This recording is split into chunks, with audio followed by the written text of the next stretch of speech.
Nos dias atuais, medir a temperatura é algo que se tornou indispensável. O avanço tecnológico permitiu o aperfeiçoamento dos aparelhos de medição de temperatura. Possuímos então hoje no nosso dia a dia, desde termômetros mais simples até aparelhos de detecção à distância e sem contato. Neste vídeo iremos apresentar os principais, os mais conhecidos e os seus princípios de funcionamento. Termômetro de líquido em vidro. Esse é o termômetro mais comum e mais antigo dentre os apresentados. Este termômetro é calibrado a partir da comparação com padrões de temperatura já tabelados. O ideal é construí-lo usando líquidos que mantenham constante o coeficiente de dilatação volumétrica, mesmo sob grandes variações de temperatura, como o mercúrio, por exemplo, embora o termômetro de mercúrio já tenha sua comercialização diminuída ou proibida em muitos lugares devido aos perigos que o mercúrio pode causar. De modo geral, o princípio de funcionamento consiste na expansão ou contração do volume do líquido devido à transferência de energia para o aparelho quando em contato com o corpo. Isso vai aquecer ou resfriar o termômetro e assim a coluna de líquido irá subir ou abaixar, isso é, expandir ou contrair.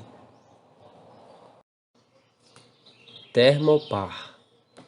Este é mais um tipo de medidor de temperatura. O princípio de funcionamento do termopar é basicamente através da conversão de energia elétrica em energia térmica ou vice-versa. Existem então três efeitos na física que são capazes de explicar tais transformações: o efeito Seebeck, efeito Peltier e efeito Joule. No caso do termopar, estamos trabalhando com o efeito Seebeck. Em resumo, o efeito Seebeck consiste na observação de que calor gera diferença de potencial, ou seja, converte-se energia térmica em energia elétrica. Essencialmente, o que se faz é correlacionar a diferença de potencial com a temperatura por contato. Com isso, pode-se calibrar esse tipo de equipamento para torná-lo cada vez mais eficiente. Termômetro digital. Esse tipo de sensor de temperatura é composto basicamente por duas partes, a parte eletrônica e o termistor.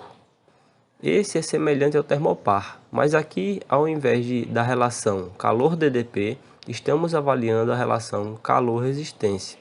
O termistor é um componente que pode aumentar sua resistência ao receber calor ou ainda diminuir sua resistência ao receber calor. Então, nesses termômetros existe um sensor de calor, ou seja, o termistor, que ao receber ou ceder calor, varia sua resistência. O circuito eletrônico, então, é responsável por receber essa variação na resistência e fornecer o valor já calibrado em forma de temperatura no visor do aparelho. Leitor infravermelho ou termovisor. O leitor infravermelho possui um grande diferencial em relação aos outros. O funcionamento é sem contato. Esse tipo de termômetro recebe radiação infravermelha emitida pelos corpos e, usando as relações do estudo do corpo negro, é possível fornecer a temperatura do corpo visto por esse leitor.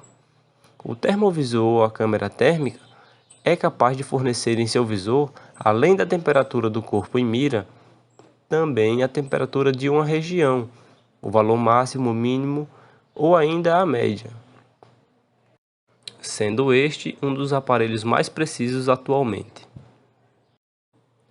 Existem vários parâmetros que definem um termômetro, como resolução térmica, sensibilidade e resolução espacial, mas isso é tema para um outro vídeo. Muito obrigado, até a próxima.